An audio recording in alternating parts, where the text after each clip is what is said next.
Have a quorum. Okay, someone's recording it. All right, do we have Diane? Do we have any other commissioners? Nope. We need Charlie and or Fran. Okay. Well, no doubt they encountered similar challenges that others may have in trying to join the meeting. So give it a minute, try to get it sorted out.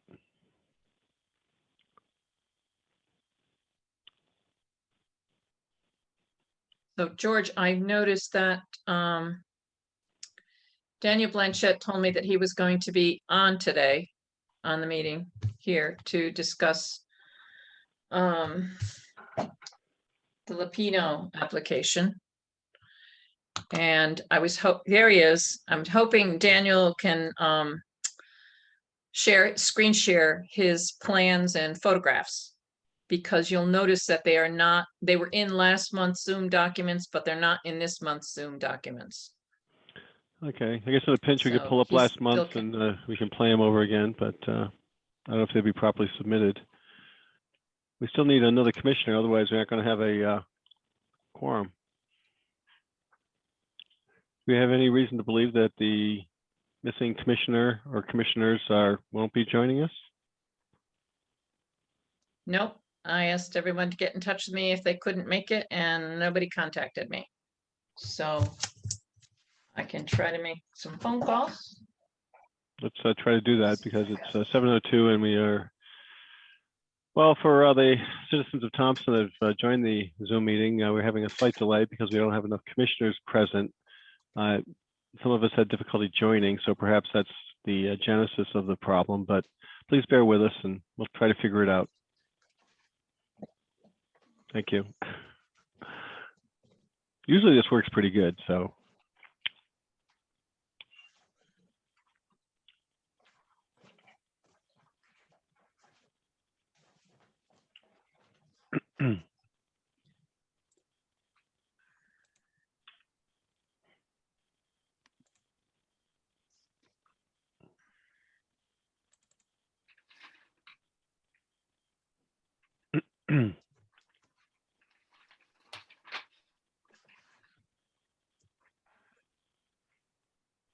Bear with me for a minute, George. I'm gonna scroll over into my email and get the phone numbers. No worries.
I got in touch with Charlie. He's gonna zoom in now.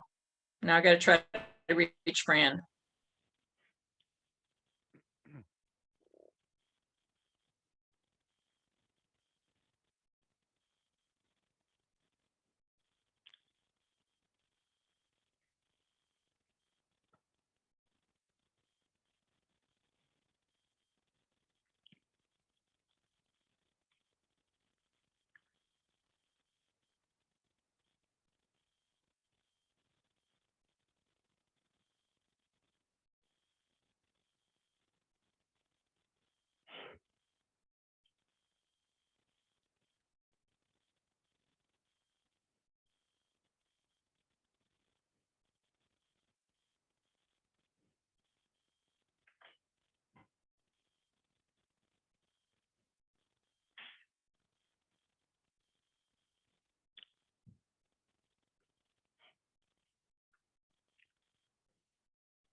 Hello?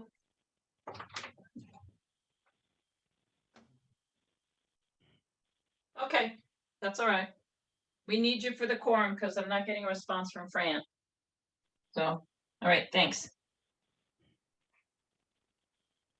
Okay, no problem. Yep. Bye.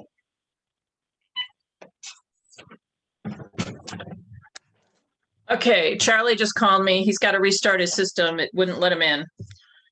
And so he's going to try to get in. And I never reached Fran. Just left a voice message for her. Okay, so who's our Okay. moderator for this evening? Who's the moderator? Is it Dottie? Should have been, That was the thing I encountered was getting in. There's no one to let me in the room. So I'm wondering who's. no, it's Amy St. Ange is the, Okay, so is she's the on. All right. moderator. Is, That's yeah. Jason, I guess, right? Obviously. yeah. That's a challenge I encountered. So just hopefully, Charlie.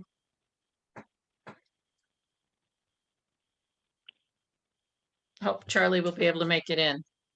Well, you could dial in. Yes, he dialed in could. too.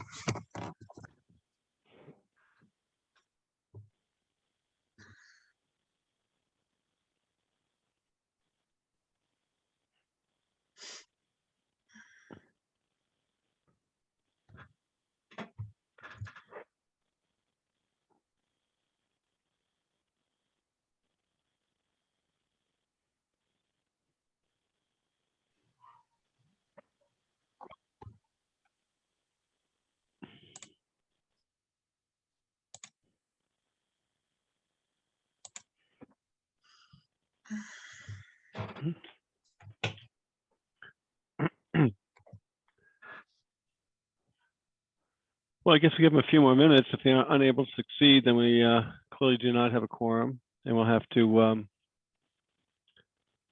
go to Plan B. So, according to the agenda, there's nothing that requires, hold on a second.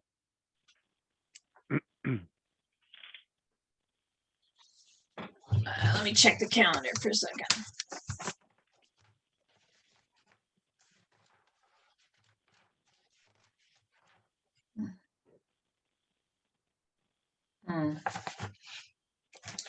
And the only problem is you have a request for a permit extension by Peter Vangel,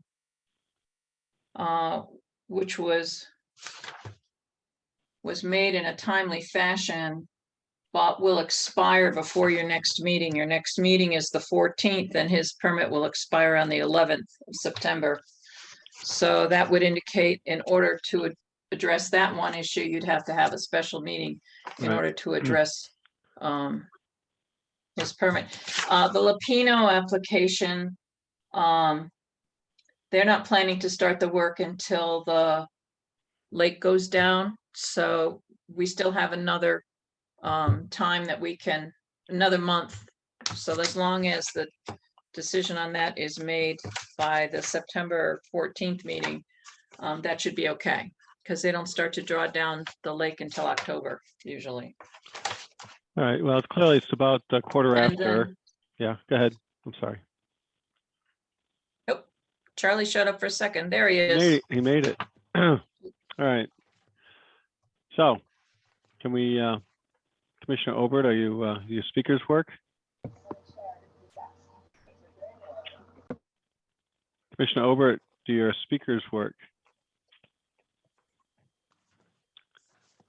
Yes, it's problematic here. Charlie, can you hear us? Yeah, I'm not hearing you. Hold on.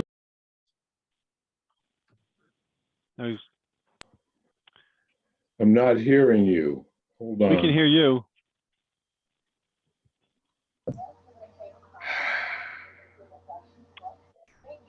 Hey, George, it's Diane. As long as we're doing the check, can you hear me? I can hear you. Thank you, Diane. So I've got Diane, I've got Marla. Charlie, we can hear him, but he can't hear us.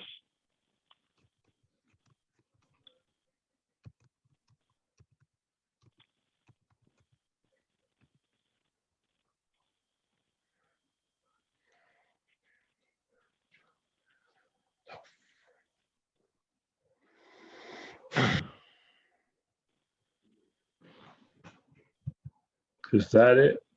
We can hear you. Can you hear us, Charlie? Now I do. Thank you. I'm sorry. I am so sorry.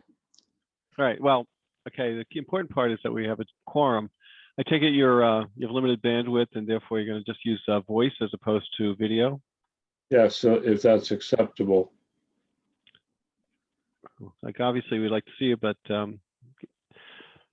well, I don't believe there's any prohibition about just having voice for a commissioner. And there we have them. So can we hear you as well as see you? Hello. Okay, we can see you and hear you. All right, then, ladies and gentlemen, I'm sorry for the delay, but as much as our time is important to everyone, let me start this off. It's now 7:16. Good evening. My name is George O'Neill, and I'm chair of the Thompson Inland Wetlands Commission. I'm calling the August 10th, 2021 meeting of the Inland Wetlands Commission to order at this time at 7:16. Due to coronavirus pandemic, this meeting is being held electronically using a teleconferencing application called Zoom. So we're operating under the following procedures. And I'll read them to you just so you're familiar. I know some folks may not be familiar with it. The session is being recorded both for audio and video. It's under the control of a Zoom host, which is, in this case, is Amy St. Ange. To ensure sound quality, the default rule for this meeting is that everyone will remain on mute. Commissioners and staff will generally remain on mute except when speaking or voting, and will generally be keeping video of themselves on throughout the meeting. Applicants and members of the public should feel free to leave their video on or off. However, they will be asked to turn on their video when speaking. If video is not available for you, you will not be precluded from speaking at the appropriate time and may listen to the meeting. During this meeting, everyone is asked to state their name each and every time they speak. Please use the raise your hand feature to let me and the host of this meeting know that you have raised your hand to speak. Members of the public may only speak during the portion of the agenda established for citizens' comments on agenda items. For individuals representing applicants, permittees, and violators listed in the agenda and their representatives, if you are speaking at this meeting and have a document to submit to the commission, which was not distributed in advance of the meeting with the rest of the materials, please indicate that you wish to submit the document. You will need to hold it up to the camera so that the commission and all members of the public may view it. In addition, you may be required to email an electronic version of the document in a PDF format or take a photograph of it and email it to the wetlands agent at email address wetlands@thompsonct.org. Marla will include it in the permanent record of the commission. If a member of the public tries to communicate outside of the citizens' comments on agenda items portion of the meeting, or if any person creates an audio or visual disruption, they may be manually ejected by the Zoom host from the meeting upon my request. It's now time to call the roll. So, commissioners, please state your name and that you're present. Senator Chapin present. Commissioner Chapin, Commissioner Obert, we can't hear you.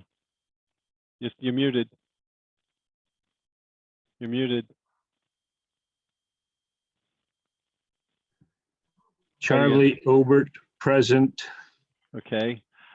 George O'Neill, Commissioner, Chair. So we've called the roll. We have a quorum, and we're going to move forward. There are no alternates to appoint. The next item on the agenda, which was previously distributed and is available to the public, will be action on minutes of the previous meeting, the minutes of July 13th, 2021. Does anyone have any objections or revisions or changes to the previous meeting minutes? I didn't see anything this is Commissioner Chapin. I didn't see anything. Thank you, Commissioner Chapin. It all looked good. Excellent. Commissioner Obert, any changes to the previous meeting's minutes? No? I note that you shook your head. George, Yes. Well, George, I noticed on page 3 of 4 at the bottom, there's an asterisk that says LIS property, copy of the quote, no violation, end of quote, letter was provided to members. And I don't recall providing any such a letter. So I think that line should be struck from the minutes. I checked the file. There is no such letter, no violation letter. okay. I don't recall. And certainly you prepared the documents. So I have no objection to that revision. Any other commissioner object? All right. So I hear no objections to that revision. Otherwise, the minutes will stand as read. Okay, moving on to the next item, we have agenda item D, which is citizens' comments on agenda items. Any citizens present will have any comments on the agenda items for today's meeting? I'll give you a moment to unmute your mic.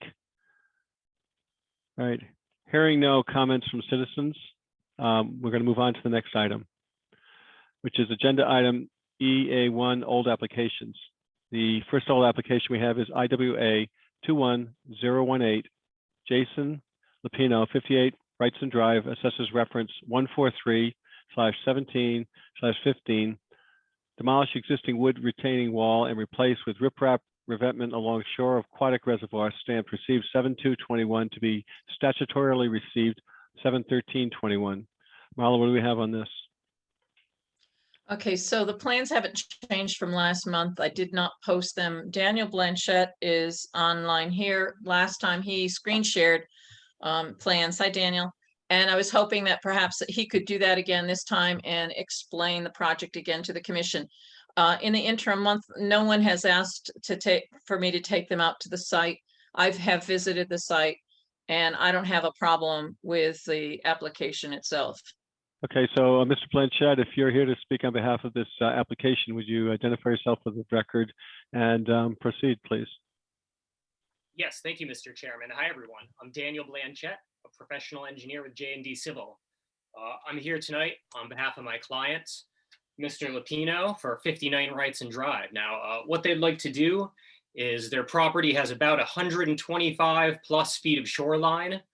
And they're proposing, and it has an existing wood retaining wall that's in very poor condition. They would like to demolish this wood retaining wall and replace it with a rock revetment. And I'm going to go ahead and share my screen if that's okay with everyone. Yes, please proceed. It says host disabled screen sharing. Okay, that's something I think we need to reach out to our moderator. Amy, would you be able to enable the, It should, okay, I'm back. I left Okay. my husband in charge of this, but it should be all set now, Daniel. Thank you. You're welcome.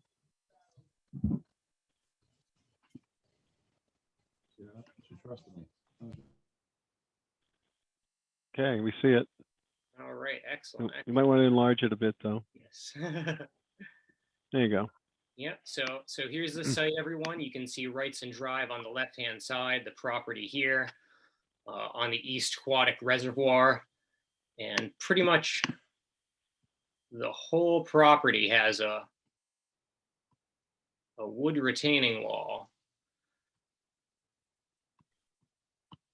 There we go. You can see here's a cross section taken at the highest point of the wall. You can see the wall is about 3 feet tall at the highest point. And what we're proposing to do is wait till the lake level drops, put in our erosion control, excavate part of the slope behind it, demolish the wood retaining wall, and then we're going to install a geotextile layer, 3/4 crushed stone, 6 inches thick, and then 18 inches of modified riprap. Modified riprap's about 6 inches on average, 6 inches in diameter. And so that's most of it. There's one other detail. You can see in the southern corner of the property, there's actually a, oh no, I'm sorry.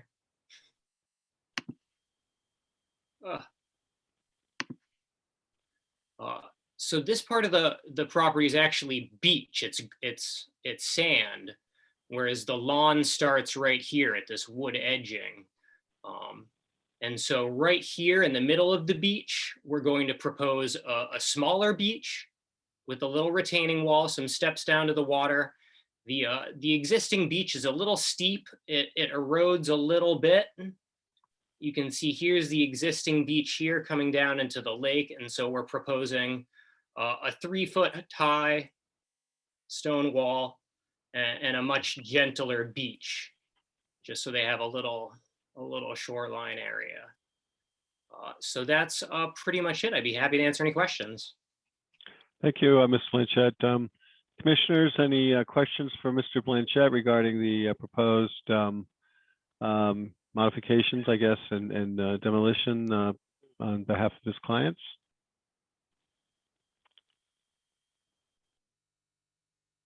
You have to unmute if you're going to speak, if we're going to hear anyone. George, if I may make a Yes. couple of comments. Certainly, thank you.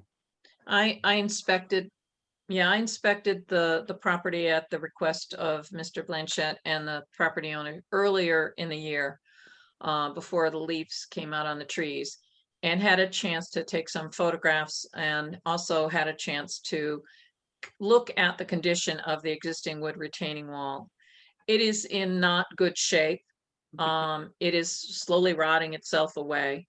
I do agree that the beach area that they currently have is quite steep and not as usable or friendly for family to use.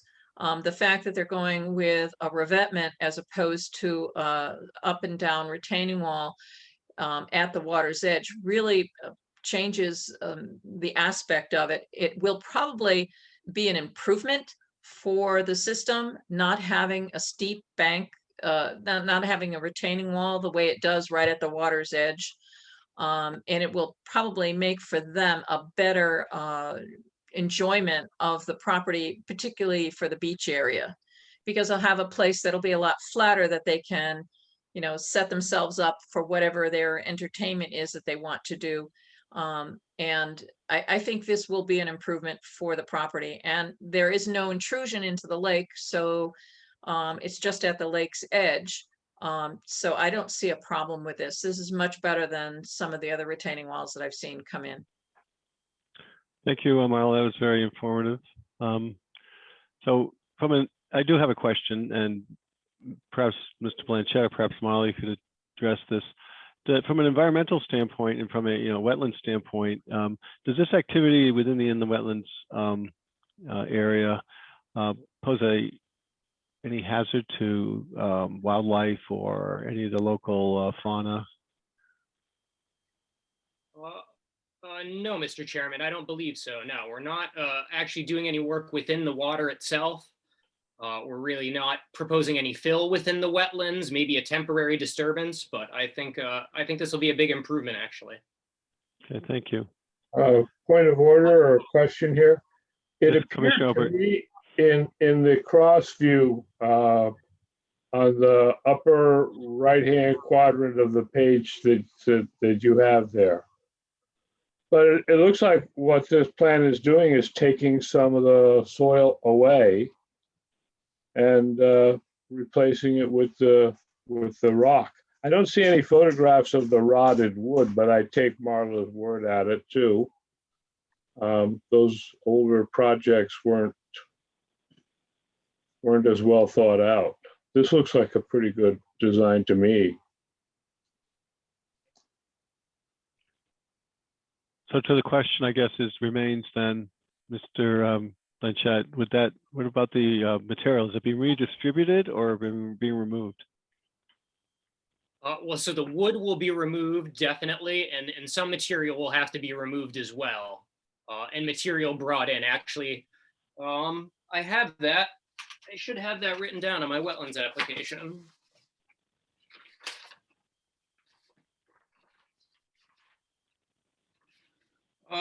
So we have a total activity of 150 cubic yards, and that's everything brought in, removed, everything. I see. Does that address your question, Commissioner Obert? Yes, I take the thumbs up being a yes. All right.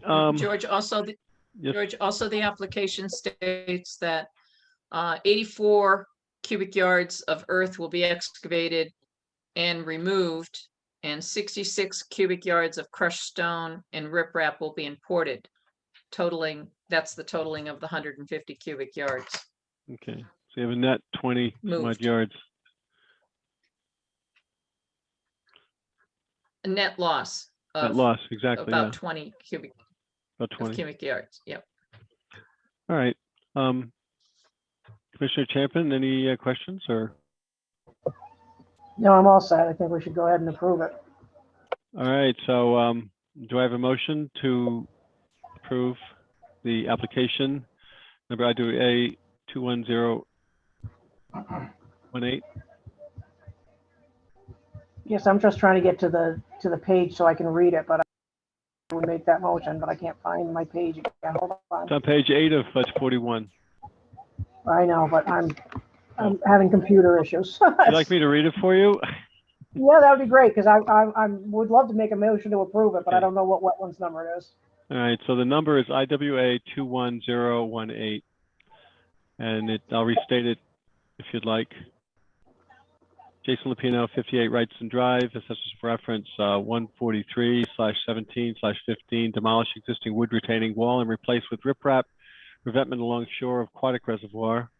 Stamped received on 7/2/21 to be statutorily received on 7/13/21. That's the application. Thank you, George. Motion to approve as George just read. Second that. Okay, I have a motion and I have a second. Discussion. Do we have any discussion from any of the commissioners? I see a hand being raised to the side. I think that's the applicant.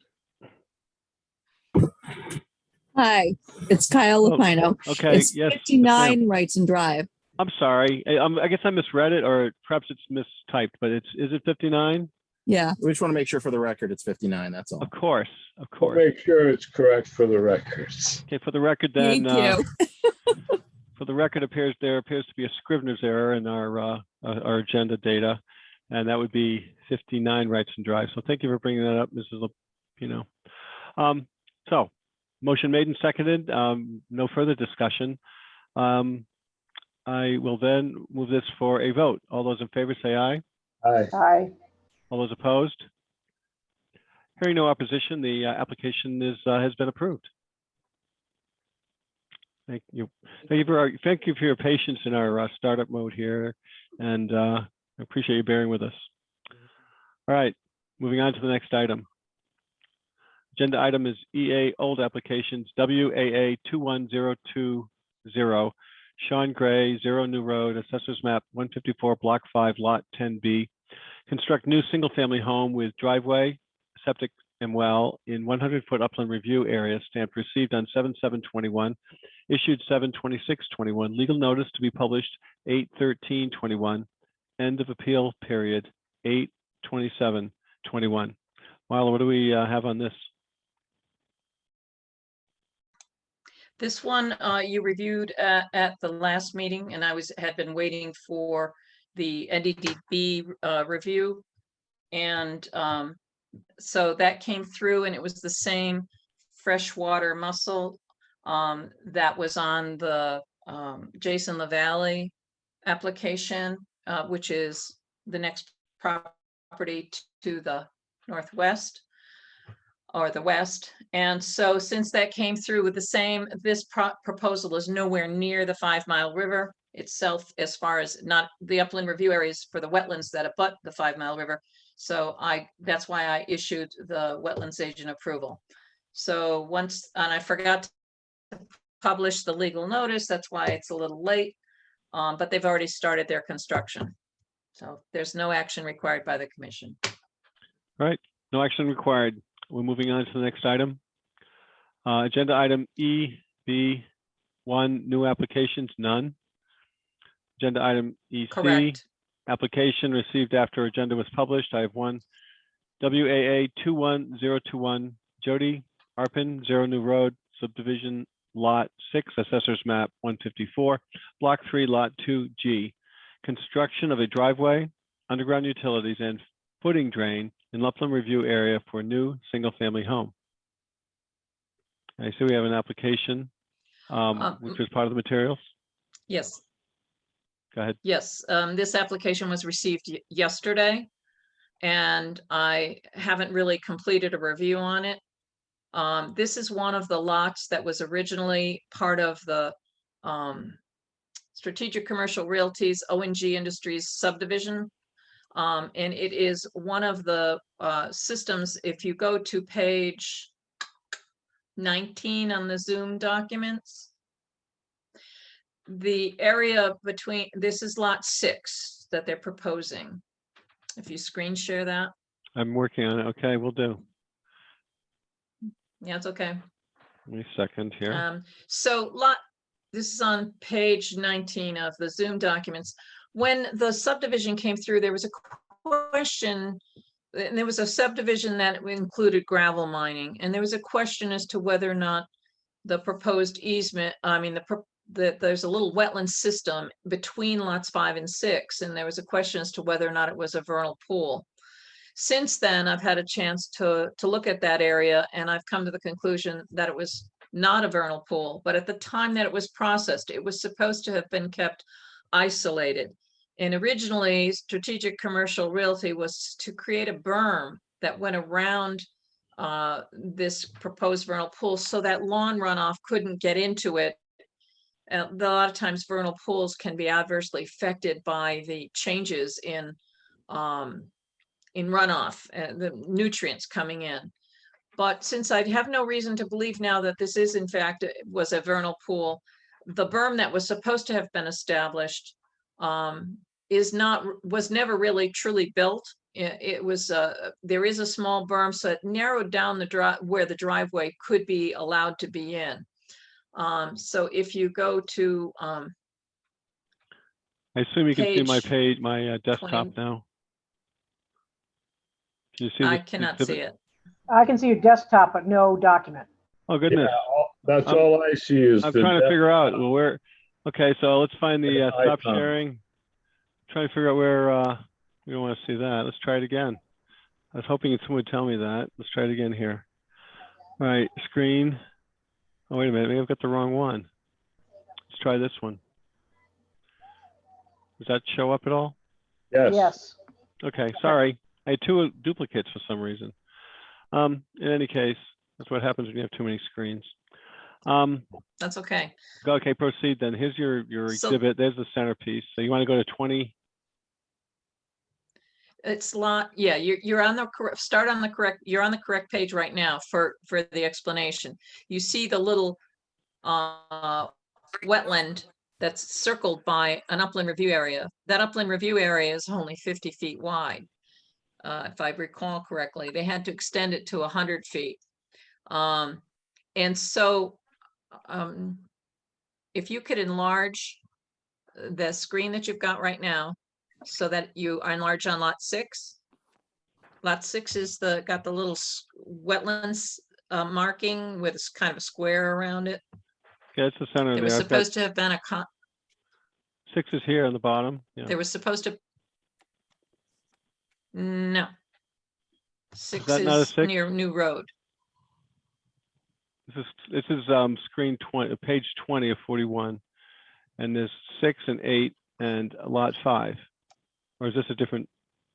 Well, that's New Road and it's the right area and I see, It's New Road. Here's I 6 can't- here.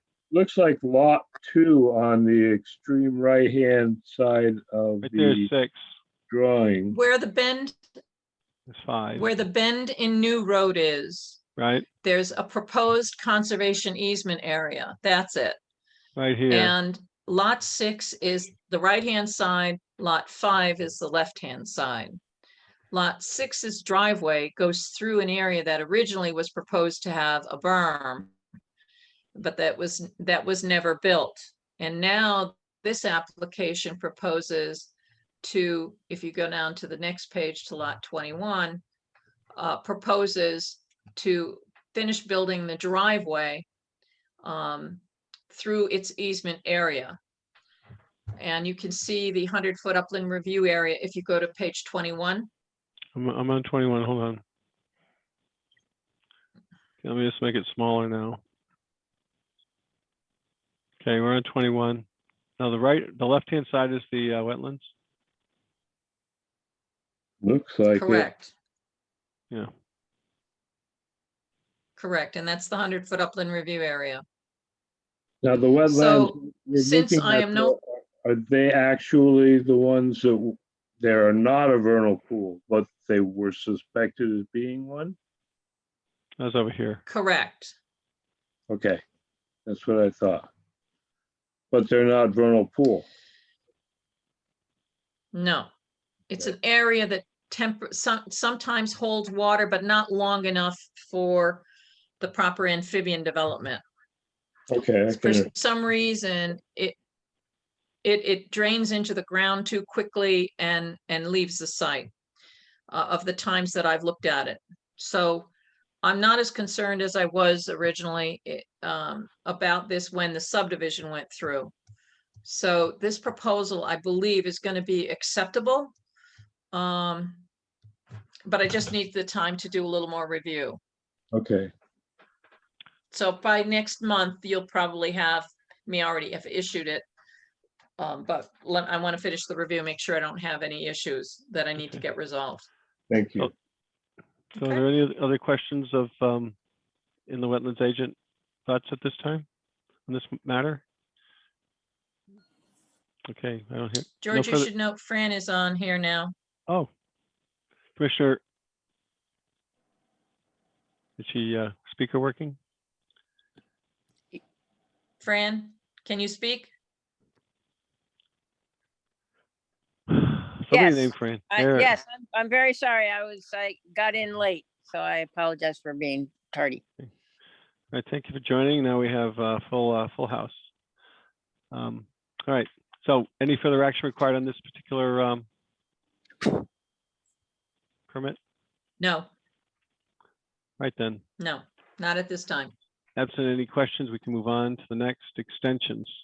Let me just make the screen bigger. All right, so this is IWA 14019, Patricia Brzezinski, 0 Labby Road, Assessors Map 95, Block 27, Lot 17. Permit issued on 10/14/14. Request for additional 3-year extension of gravel removal permit to expire 10/14/24. Received by Wetlands Office 3321. See Public Acts 21-163 and 21-34, extensions of municipal land use approvals. Marla, would you sort of expand on this Yep. point?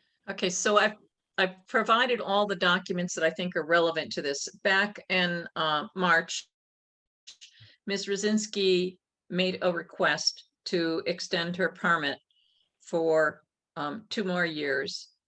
3 more years, excuse me, so that it would be completed for October 14th, 2024. When and then I had asked her to provide a letter from an engineer stating what the conditions of the cross culvert are, and I got a signed and sealed copy that shows up on page 24 of the Zoom documents, stating his concern, stating his position. I then, because the Public Act came out after that, and I became aware of it, the language, I've excerpted it on page 25 of the Zoom documents. Public Act 21-163 states, notwithstanding the provisions of subsection 2 of subsection D of this section, any permit issued under this section prior to July 1, 2011, that has not expired prior to the effective date of this section shall expire not less than 14 years after such approval. So I asked for legal advice from the town's attorney, Richard Roberts, and on page 26 of the Zoom documents are the threads where I ask him the questions about it. And what answer that he finally gave to me was that in reading the language of the new Public Act, and he's referring to the one that I just read, I think the answer is yes. The expiration date has automatically been extended to October 14th, 2028. Please let me know if you have any other questions or concerns. So what this means is that any permit that was valid as of the effective date of Public Act 21-163 is valid for a maximum of 14 years and requires no extension by the commission. It is automatic. The applicant, the permittees are then entitled to ask for an additional 5 to take them to 19 years. So with respect to Ms. Rosinski's request, she gets an extension to October 14th, 2028, which is farther than what she asked for, but that's what she's entitled to under Public Act 21-163. So I don't think there's any action that's required by the commission other than me notifying her, unless you object to the interpretation that was given by the attorney I regarding see a this. question by Commissioner Obert on this point. Yes, So, my Commissioner question Obert, has to do with our concerns about the engineering stability of the bridge and the legal liability. Huh? the legal stance of the town on that. So we did ask for an assigned engineering report, which is nothing at all to do with extending it 14 years. We still want to make sure that that bridge is safe for transport. And have we gotten a scheduled inspection with the Director of Public Works? The answer is Public Works Director has looked at it. He feels that the structure shouldn't be used. The first select woman asked as I think they were in the Zoom documents from last month, by the company that does bridge inspections for DOT, and they came back saying that it's not in good shape. So this gravel mining operation is subject to a special permit issued by the Planning and Zoning Commission, and it requires a renewal every year. So the issues of the condition of the bridge, whether it's safe or not, would most likely be handled by the renewal on the by the Planning and Zoning Commission. The Wetlands Commission doesn't have any jurisdiction based upon what the attorneys, and I looked at this language over and over again because I was quite shocked that given the changes that we're having in climate, that the legislature would extend permits that long without having any additional Yeah. review for changes in conditions. That's The only, kind of sick. the only additional, yeah, well, the 5 additional years, you can look at the changes in conditions to go up to 19 years, but not for the first 14. I And have this a affects- question. The host controller on this meeting tonight is Amy St. Ange. Perhaps she heard what you just raised a question about and can comment. Is that appropriate? Because that's the issue. The issue, as far as I was concerned, was whether or not that bridge is safe and it's legal for them to use that bridge. So it's up to the chairman. Mr. O'Neill, would you like me to speak? Yes, Amy, please, if you're so inclined and you feel comfortable speaking in your capacity here, be appreciated. Thank you.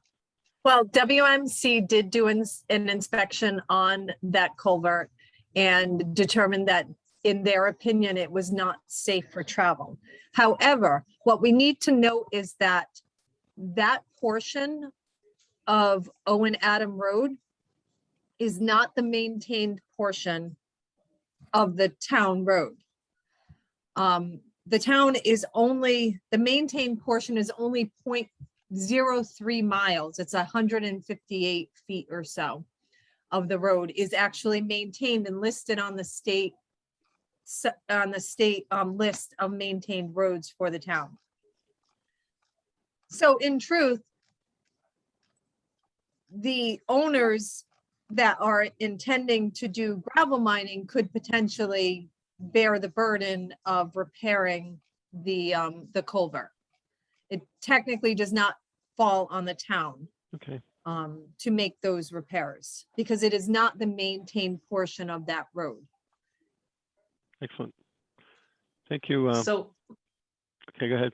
I'm sorry. Go ahead. let me interject.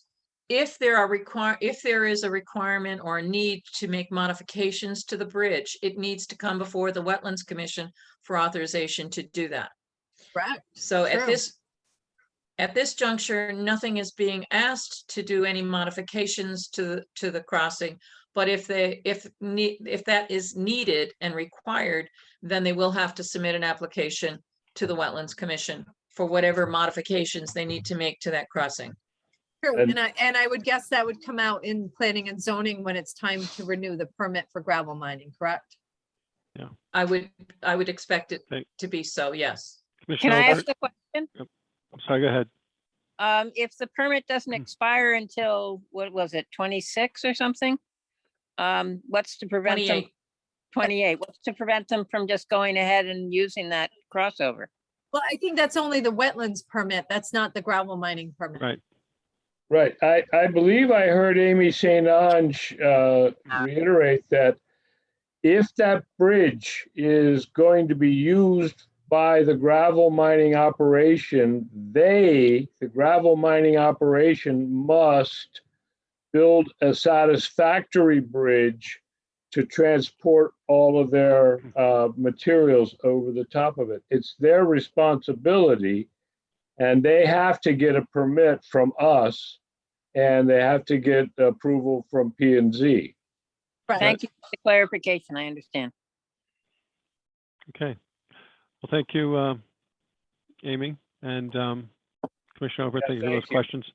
I see any other, so there's no really, based on, to recap this a bit, based on the council's advice and interpretation in our discussion, the liability rests with the owner, it sounds like. If it moves to a different activity, regulated activities, then it's going to come before, whether it's P&Z or in the wetlands, which again is a future event. As it stands then, it sounds like there's no further action required by us, and perhaps, clarification was a benefit to Ms. Rosinski on this point. I do see that Ms. Rosinski is here. What- Maybe she has a question. So I see you raising your hand. If you'd like to speak, you just need to unmute your mic. I know it's hard. We haven't heard you yet. It's in there somewhere. I know there's a little button. Move your cursor around. You find the mic and try to click it. There you go. Can you hear me now? The mic Yes, should we be in the can. lower left-hand corner. We found it. All right. Welcome. Do you have some comments, Ms. Rosinski? Yes, I was just wondering who is the owner of the road? Is it the town of Thompson? That's a great question. I don't know. We're the Inland Wetlands Commission. Perhaps that's perhaps a question of law and perhaps a question of for another venue. But do we have I any? believe that has been well covered. It is officially on paper a town road, but it is not a maintained town road. And Right. they It have is- no it is intention- essentially an abandoned road. Yeah. Okay. But it's still the town property, so who actually is responsible to repair that culvert? Whoever If would, you want to But- access that culvert because it's not in the maintained portion, the person who's utilizing it will have to do the repair work. It Okay, does so how not fall about, on the town because how it's not about- an accessed road. It is not an accessed road to the public. It is a How- private road. how about all the other abutters that this would, if you're not going to allow to fix that culvert, what about all the abutters that can't get onto their property because that The culvert abutters is will- not fixed? The abutters will always have the right and the access to that property. They will How- always have rights. In How- fact, if the town were to discontinue the road, Ms. Radzinski, the property and the road itself would be divided up amongst all the abutters. And it would become your property. So- Marla, That just doesn't Marla sound, Budge speaking. One at a time. One at a The- time. I- One at a time. Marla, what do you have to say? I think the question that Ms. Rosinski is asking is one that cannot be answered here. Yeah. The Planning and Zoning Commission could potentially, through their special permit, put requirements on whatever the condition of the culvert is or the road is. All that I'm saying is that if there is a requirement from some other body in the town that requires a modification of that culvert, regardless of who it is, whether it's the town or Ms. Rosinski or a future gravel mining operator, regardless of who it is, they're going to have to come back to the Wetlands Commission for an engineering review. That's not to say that it won't be prohibited. It just says that it's got to go through a review. I don't know how this commission can render any kind of decision on ownership or responsibility for that culvert. That's the responsibility of another body in town. Right. To add, if I could, to what our inland wetlands agent said, we're involved with regulated activities in the wetlands area, and this, obviously, Ms. Rosinski, there's a lot of pieces this touches, right? As you say, ownership, use, activities, a variety of things that touch on it. So, I guess the good news is that we've got looks like the permit remains based on our discussions here, if I'm not mistaken. And the other points, I guess, will have to come before other commissions on another day. I hope that answers your Marla- question. What? Oh, sorry. Sorry, George. Yes, Diane? Marla, it's Diane. I'm just curious now. So this was originally an inland, an IWA request, but it sounds like the legalities regarding the documents you read earlier from the state and the automatic extensions. Does it have to have a wetlands approval, or it just goes away completely? It's just automatically renewed without any action from yourself or from the commission? The way I would interpret it, that it is, according to what the attorney said, it's an automatic extension. Okay. However, because Ms. Rosinski submitted correspondence making a request I think she is owed a written response in reply, which then I would send to her if you have no objection as a commission, indicating to her what the Public Act said and that when her permit is expected to expire. And I that think she's that would be- entitled to an additional potential 5 more years after that date, should she wish to apply for that, Yeah, I think that would be good. I mean, it just according sort to the of Public ties Act. it up. All right, Commissioner Obert, Yes, I've got you, Ms. Krasinski. I just, we'll ask Commissioner Obert. Go ahead, Charlie. the point that I wanted to elaborate on with what Marla said, the permit is extended by what the State General Assembly did. And the question that we have been asking since the first gravel trucks went in there under this original application was to make sure that the bridge was in proper condition for the weight. And the evidence is now certified it's not. So I think that I hope that the property, the gravel miner, Mrs. Rosinski, understands that she's the only one that is asking for the bridge to be up to those standards for the weight. It's so far down on the town's to-do list. We're going to get around to it first. Okay, thank you, Commissioner Obert. Ms. Rudzinski, you did have a question. Yes, You're I have recognized. another solution. If we would be allowed, myself and the abutters, to be allowed to their property from Wilsonville Road. That would eliminate the problem with the culvert.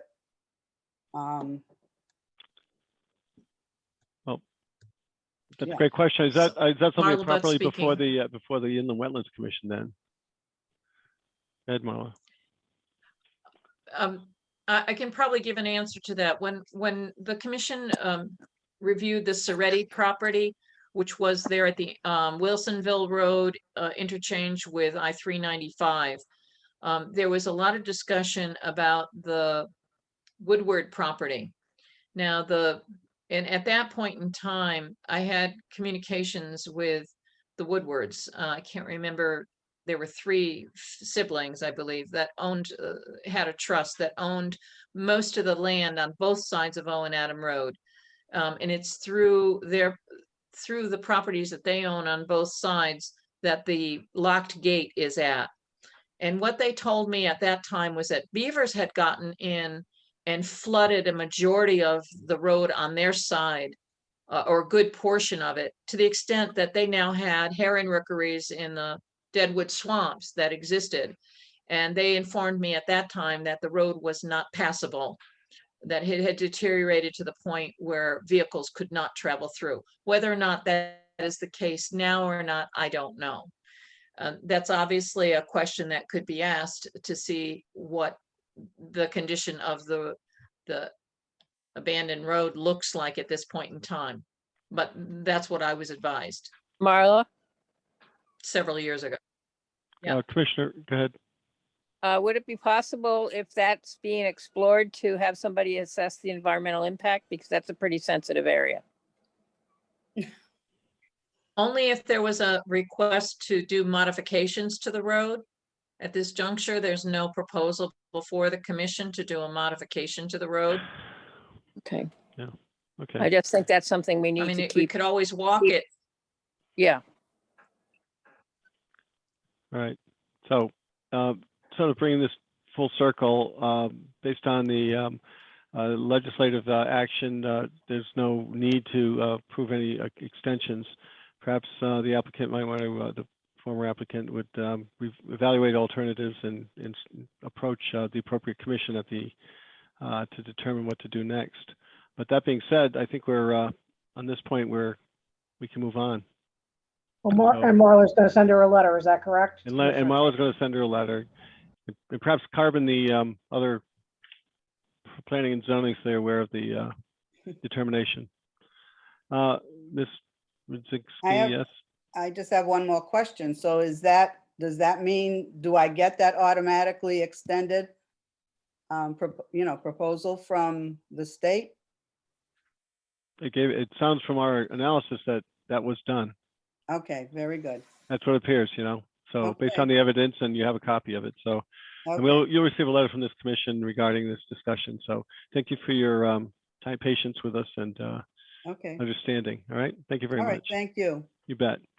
Okay, moving on to the next item, and you can still see my screen. It's permit extensions and changes. Permit 070803, Peter Vangel, Buckley Hill Road, Assessors Map 59, Block 61, Lot 62. Permit issued on 9/11/07, initial expiration date 9/11/12, extended to 9/11/2016 by Public Act 11-05, plan modification approval 8/2013, permit extended to 9/11/21 on 8/15/15 in accordance with Public Act 11-05, request to extend permit to 9/11/2026 per Public Act 21-163, received by the Wetlands Office on 7/13/20. Marla? So you have in the Zoom documents on page 29, Mr. Vangel's request. And then on page 30, you have the original permit that was issued back in 2007. And then he came in for a permit modification back in 2013. I was involved in that. He was, this is a multi-family proposal, and they wanted to change the way the parking was done. This is located at the intersection of Buckley Hill Road and Riverside Drive. And part of this property drains to the old sluiceway for the North Grosvenordale Pond Dam. And there's actually a culvert under Buckley Hill Road that the runoff from this would have drained to. There was not really any work actually in wetlands or water courses other than the discharge of the stormwater drainage. And that was what the permit modification was back in 2013. He was modifying some of the parking requirements or parking proposals. He was then on page 32 of the Zoom documents was the approval. He had two permits at the time. One had fully expired. This one, however, he had additional time, and the end date would have been expired on September 11th of this year.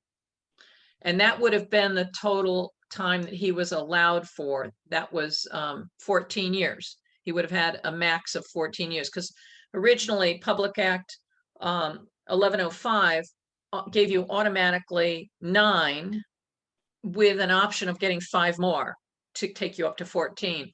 Now the language is you get 14 with an option of getting 5 more. And so I've excerpted on page 33 of the Zoom documents. You can see the language in Public Act 21-163, and it states this is a permit that now has a 14-year life, can't expire before 14 years. And then it goes on to say any such permit shall be renewed upon the request of the permit holder unless the agency finds that there has been a substantial change in circumstances that requires a new permit application or enforcement action has been undertaken with regard to the regulated activity for which the permit was issued, provided no such permit shall be valid for more than 19 years. So what Mr. Vangel is asking for is he's asking for the additional 5 years that Public Act 21-163 has offered. So the question then that comes to mind is, has there been a substantial change in circumstances that requires a new permit application? And I would have to say the answer to that is no. There have been no changes in the sluiceway. The cross culvert under the bridge, under the road, is in a deteriorated condition, but it's a town road, and that in no way affects the apartment complex and parking area. And since they really weren't touching any of the wetlands per se, because there isn't really much wetlands on this property, if you're familiar with it, it's where Route 12 goes around that corner where Buckley Hill Road peels off. It's right there where those old maple trees are. So I don't see that there's any reason not to grant him the extra 5 years because there's no real change in circumstances. And I've had no enforcement action because he hasn't even started any work on the property.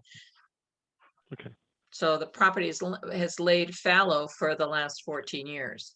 So is there, So this is one you have to render a decision on whether you're going to grant it or not, but it has to be based upon either an enforcement action or that there's been a substantial change in circumstances. Okay. And I don't think either of those exists.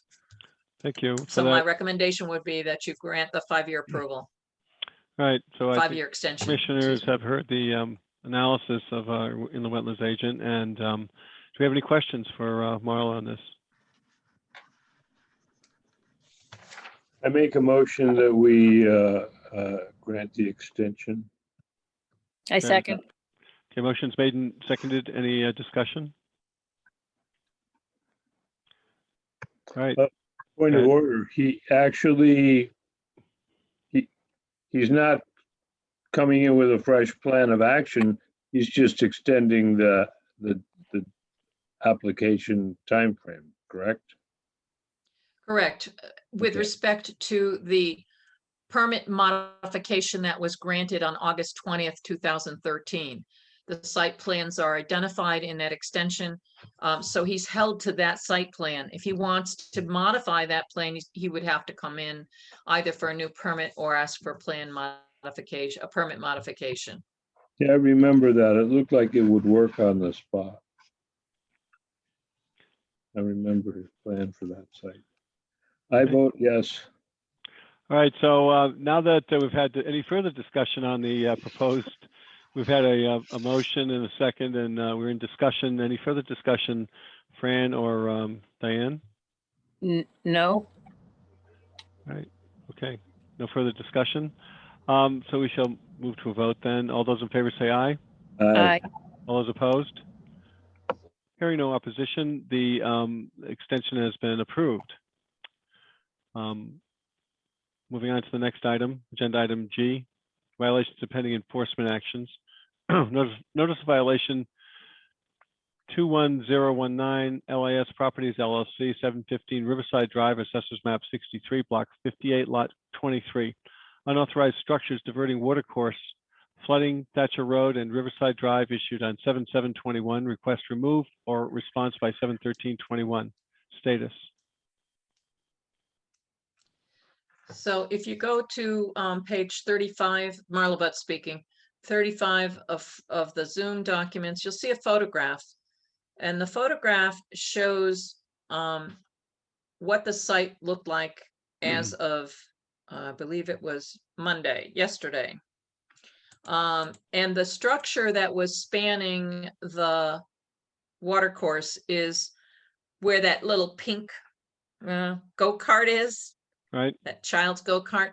There looks to be a dollhouse located in the far right-hand side of the photograph, but that's not over the water course. The property is up for sale, and so I continue to take some photographs because there's some questions about what the conditions of this water. It's an intermittent water course. And if you go to page 36 of the Zoom documents, this photograph was taken at the chain link fence that demarks the property boundary between this property and the property to the east. I am looking downslope, looking downhill at the channel, and where the structure was is where you see the large stone. You see the little pink go-kart thing there. That's where the structure sat over the water course. And what must have happened is it must have gotten clogged and it couldn't get through underneath the building, and it popped out underneath the building and went into the parking lot. So the next picture that you see looking further, this would be on page 37. Somebody is excavating, you'll see it right there in the central portion of the photograph, has been excavating, and I'm not sure what they're doing. So my concern is, you might want to shrink that. My concern is that somebody's going to try to put in some kind of stabilization, and I think that I need to send some additional correspondence out to them and asking them to come in with a plan to remediate the damage. It's difficult to know exactly what size channel there should have been, because there's been so much debris that's been dumped in and around the area. And upstream is a more confined channel. This is less confined. But when you go to the end of this channel, as it goes into the bushes, if you look at page 38 of the Zoom documents, there was a structure there. It's a concrete wall, and it had a concrete floor. I don't know how extensive that was, but it was very old. So I really don't know what kinds of structures were here historically, but this structure is spanned by a wooden plank bridge so that waters can flow underneath it. And what you see in the background of this picture is how the vegetation has grown over the channel, and I have no idea what the condition of the channel is beyond that. So I'm thinking that because there's been some damage to the channel by the structure being over it, I think I need to send some correspondence to the property owner asking them to have a remediation plan come in to properly size the channel to pass the flows that come in from upstream and then travel through the property to go downstream. Does that And require, that's where I stand. does that require a vote or something by the commission, or is that something you would be sending? No, I can do this on my own because I issued the notice of violation and they removed the structures. I have not talked to the property owner. However, I did note that the address that was given in the on Concord, the Secretary of State's office regarding corporations, it used a Webster, Massachusetts mailing address, and it came back as undeliverable. But the certified mail I sent to a Danielson address that was provided to me by the assessor's office, and that made it through. So I'll be sending my correspondence in the future to the Danielson address. And out of But they it, did respond to the This is a Thatcher Road. and they did Riverside respond by Drive. removing the structure. okay, thank you. Charlie? This is at Thatcher Road and Route 12 by Riverside Drive. And how far down? That's is it? correct. That's Yeah, that well, large. road is the turn that goes up the back way up to the high school and to Teague. Okay, Correct. okay. It's as you're looking at Thatcher Road from Route 12, it's that apartment building located on the left-hand side of Thatcher Road. Multi-family house, an old Yeah, factory old homestead. mill house. Correct. And it's up for sale. And I'm looking at just as a points of reference, I was just looking in the Connecticut MLS and I'm not seeing it even listed. Nothing. Not that number. There's plenty of properties on Riverside Drive, but so maybe it's listed in Massachusetts or for sale by owner or something. Yeah. And I was gonna say, I think I put in the notice of violation. Hold on a second. And I can tell you the realtor that I sent it to. It's be listed as Riverside Drive though, right? I don't, it should Yeah, be. because the closest. Oh, let me look under Thatcher, see if anybody, but it shouldn't be, but let me look. so Milo, when you check with the Secretary of State for the corporate entity for service of process, they show a Massachusetts address, Worcester address, or Yes, Connecticut address? Webster, Massachusetts. Yep, Yeah, I mean, that really I'm doesn't have going through anything. the Zoom doc.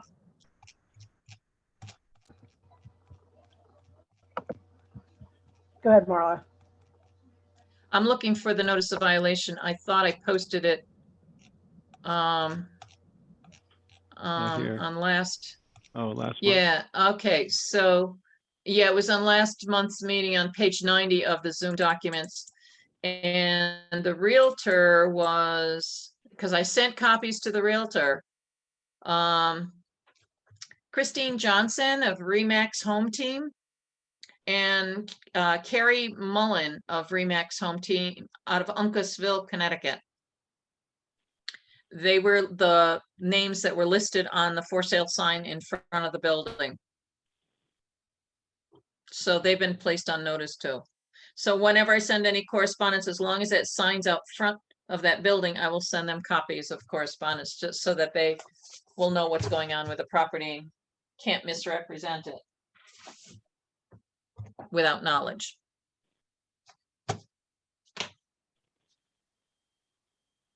Does that answer your question, Diane?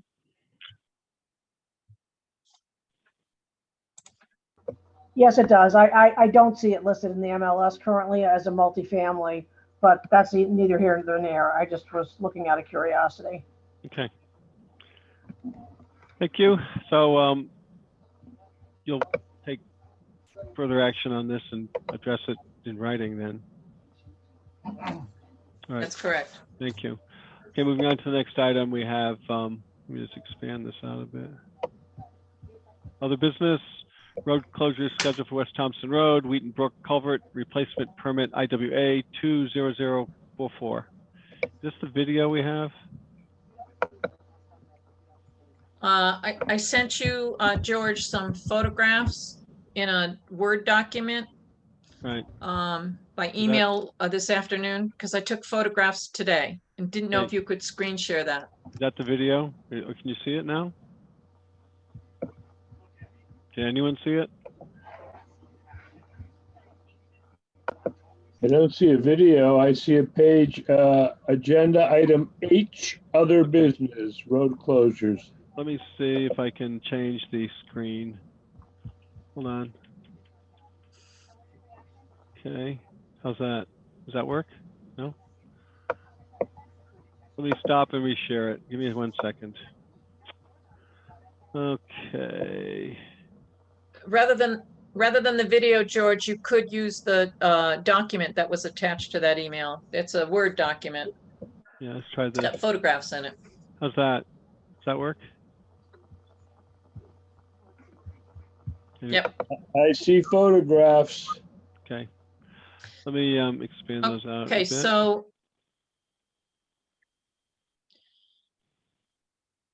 the first photograph that you're looking at, the top of the first page, is a picture taken from the west side of the crossing, looking east. And the box culvert is in. The temporary bypass culvert is still in. They were telling me that they were going to be, you can see it right there, just at the toe of the head wall. That's a corrugated plastic pipe just below the head Towards wall. us, do And that's just a what's little towards us, there. Here or is it over here? And, Yes, there. so in the first No. area and then extending like, off to the, left and right on the earth line, there. They,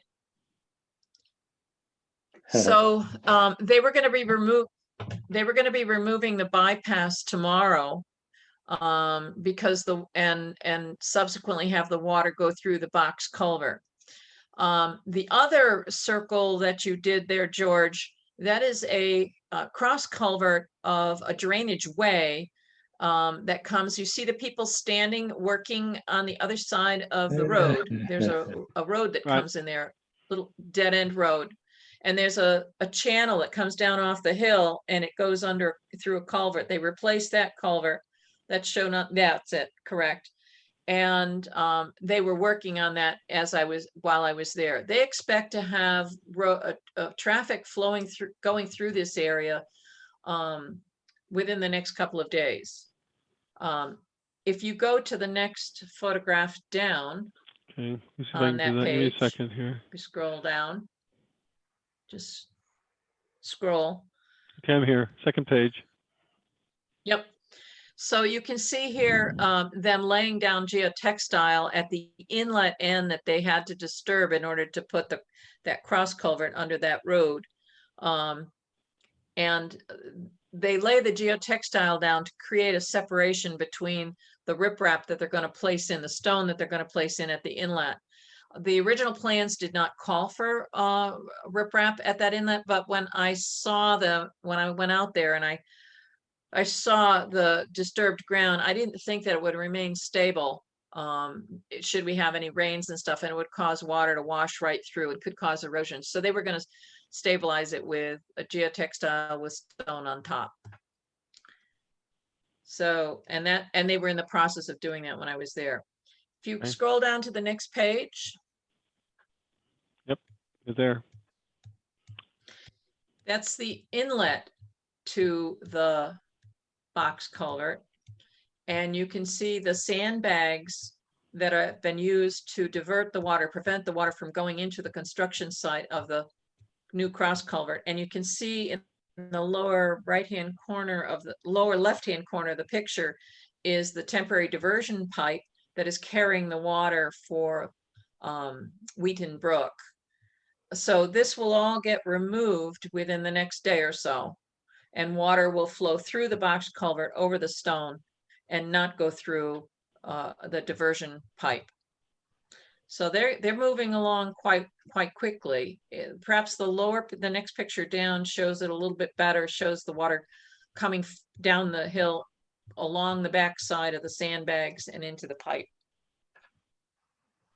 So that's where we stand on Wheaton Brook. In the video, is that part of the same? Yeah, okay, let me just see if I can play it. Yes.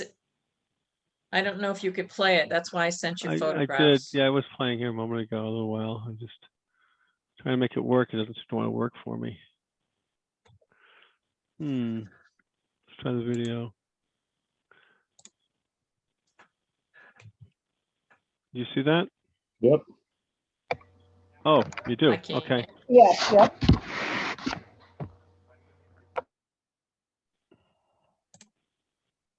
Try it Well, again. coming out. Let's try it again.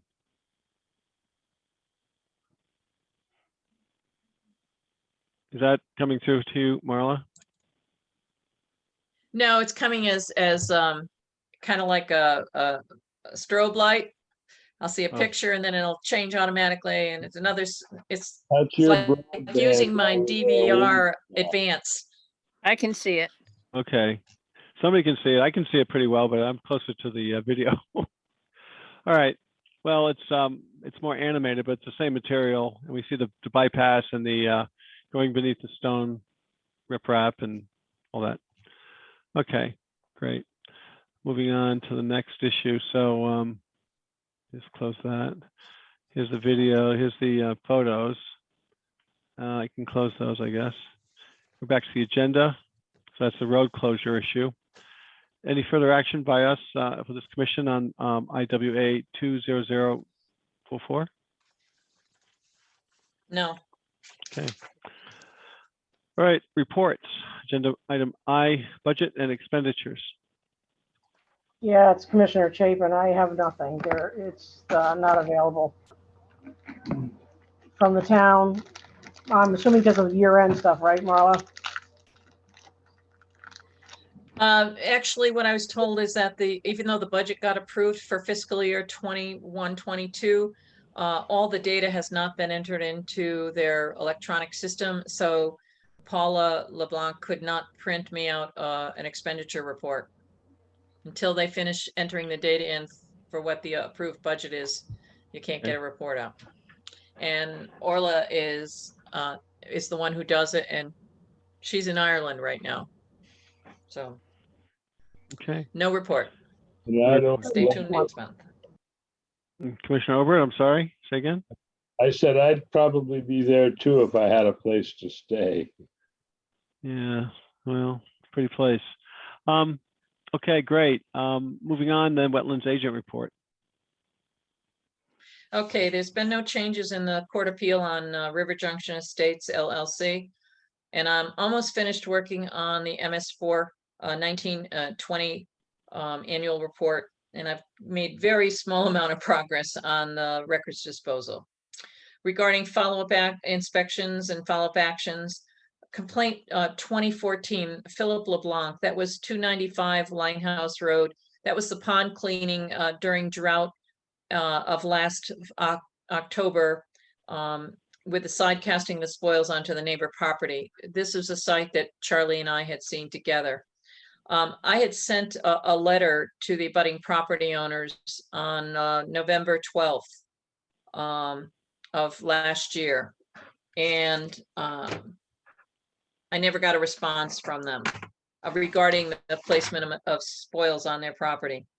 A review of the Inland Wetlands Commission files and the meeting minutes do not support Mr. LeBlanc's claim that he was given permission to do whatever he wanted to do with the pond. On May 10th, 1988, Mr. LeBlanc was granted an Inland Wetlands permit, that was permit 880501, to construct a single-family dwelling and septic area on the property. The location of flagged wetlands were shown on those plans.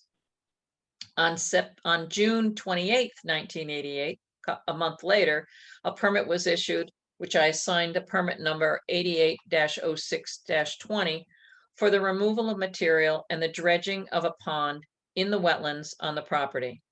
No information was provided on the disposal of the dredged spoils, and no filling of wetlands was indicated on the plans found in this permit file. By the way, both of these files were destroyed under the records disposal, but certain documents were transferred to the building office for maintenance. That is the delineation of the wetlands. I wanted to keep that.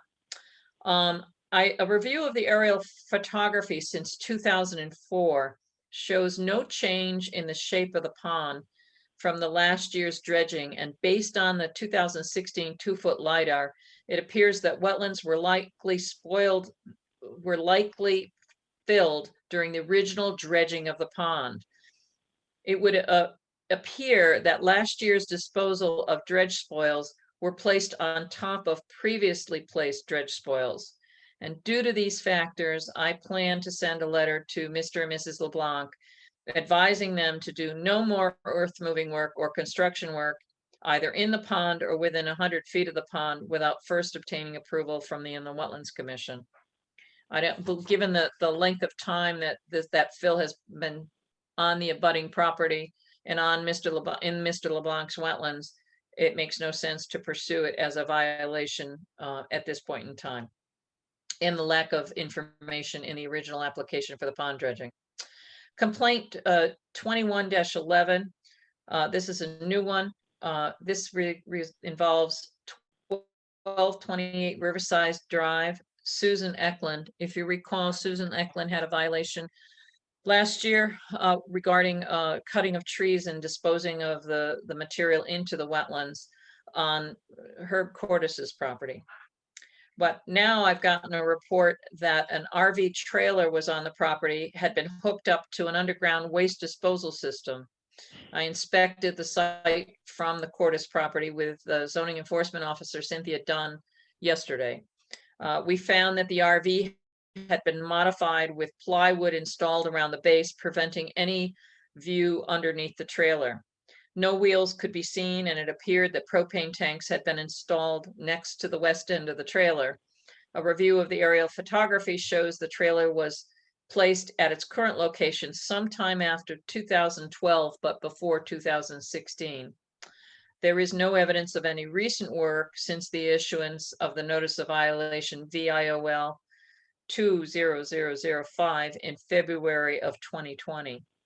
A course of action will need to be coordinated with the building office and the ZEO. That's anticipated. I don't believe that the wetlands, even though this trailer exists within 100 feet of the upland review area, I believe that whatever may have been done for construction within 100 feet of the wetlands was done a long time ago, and this is more an issue for the health department and the building office. The next complaint that just came in, which was complaint 2112, 73 Center Street, and this involves a person by the name of Jamie Piet, who owns 73 Center Street. I got a report of a retaining wall being replaced along Little Pond beginning on last Saturday, August 7th, without a permit. And I left a phone message for Ms. Piet regarding the work and received a call back from her contractor, Joseph Patterson. Mr. Patterson was instructed to cease any further work, and he indicated that he would be contacting J&D Civil Engineers to prepare the necessary site plan for the work, including an A2 survey of the boundaries. The property borders a right-of-way maintained by the Little Pond Improvement Association, Inc., and Peter Nowak has forwarded to me photos of the work site. And I'm going to screen, if you can look at the photographs. Here is a photograph. If you show can you see it? See a building, yes, Can you see the photograph? yes. All right. The concrete wall is being built reportedly in place of a cinder block wall that is falling towards the lake.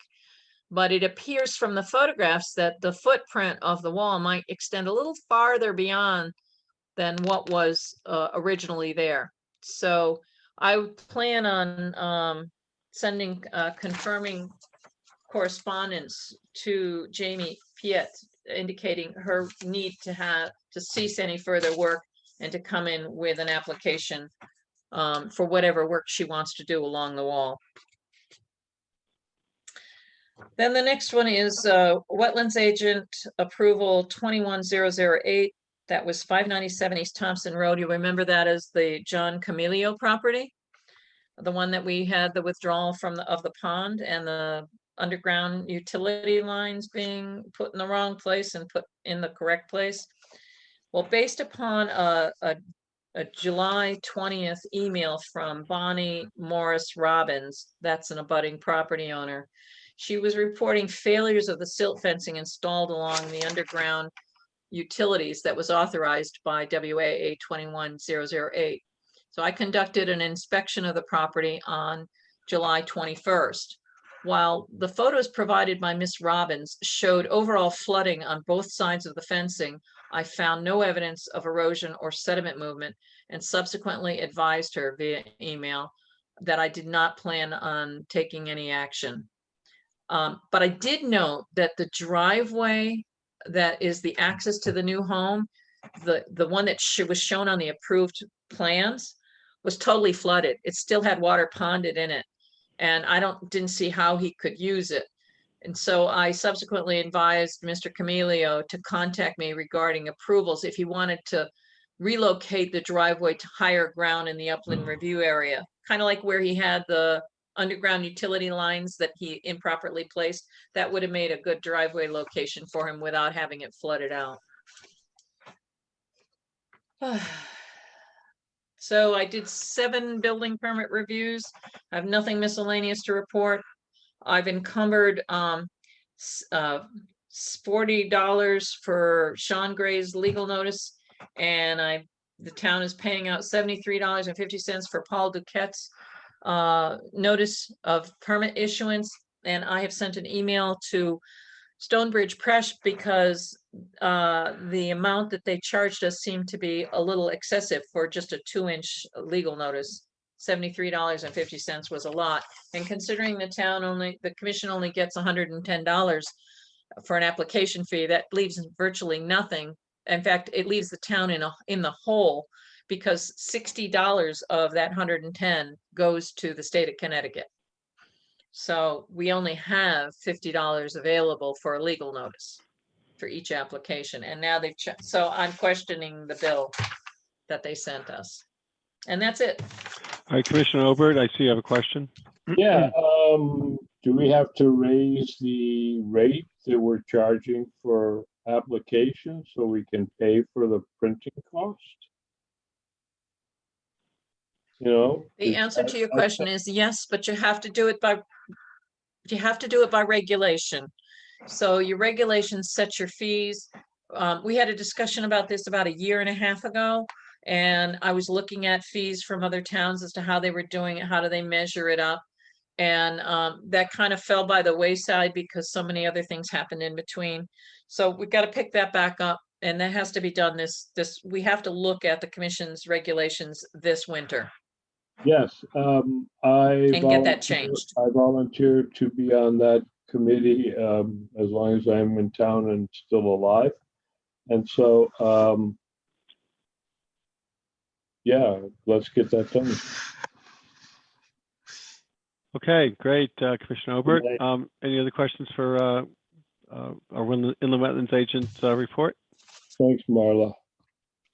Diane or Mhm. Fran? No, No I'm all question. set. All right, no other questions. Okay, thank you very much for that report, Marla. Correspondence? None? Not Mylars? None? Comments by commissioners?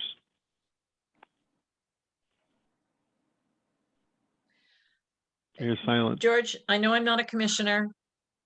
George, I know I'm not a commissioner, but I need to make a comment. Okay, They well, have what would you like hired to- a person to fill Carolyn Wurge's position. Right, And that gentleman will start on Monday of next week. And he will have 20 hours of employment. And the idea is that he will learn what I do as well as what the Conservation Commission needs him to do. And ultimately, should I down the road, which eventually it'll happen, retire, he would possibly take over that responsibility for you. In addition, he's agreed to do the recording minute, to be recording secretary for the commission in the interim for a period of time. And that will give him a chance to see what kinds of activities and work goes on. But right now, he's not on board yet, and I haven't had a chance to even talk to him about what he can do or has done. And hopefully we'll get a good fit. great. Thank you for that update. Do Charlie? you have, I've been told that your suggestion about a foundation of mapping programs was taken to heart by the people that interviewed. So this person, my understanding is mostly textbook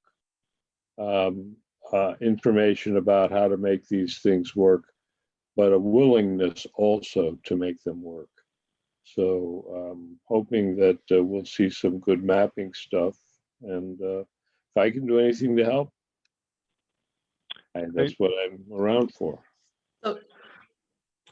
So George, in answer to your question, he has coursework, but he doesn't have actual experience in GIS. So Right. he's got the capability. He also is certified as a wetlands for the wetlands program. So if I was unavailable, you could potentially appoint him as your agent down the road. So that gives some additional flexibility. He currently works in Windsor Locks, but he lives in Putnam. And so he'll be working here part-time, but he has 20 hours, so he'll get some benefits. And he'll have his part-time job also in Windsor Locks. So we'll see how this works out. So I'm hopeful that you'll find a good match. We'll just have to wait and see. Great. Other commissioners' comments, Commissioner Chapin or Commissioner No Marino? No comment. No comments? No, I'm good. All right, so no further comments, and we've covered the business of this. I'm sorry, go ahead, Charlie. Move to adjourn. I'm looking, does someone have a movement, adjournment Second. motion? Second. Again? Second, I heard a motion to adjourn of second. All those in favor? Aye. Good night, All everybody. opposed? I'm Hearing no sorry opposition, that I the was meeting late. is Thank you, adjourned Marla. at 8:42 p.m. Thank you very much, everyone. Thank you. Thanks, George. All right, thank you, Amy.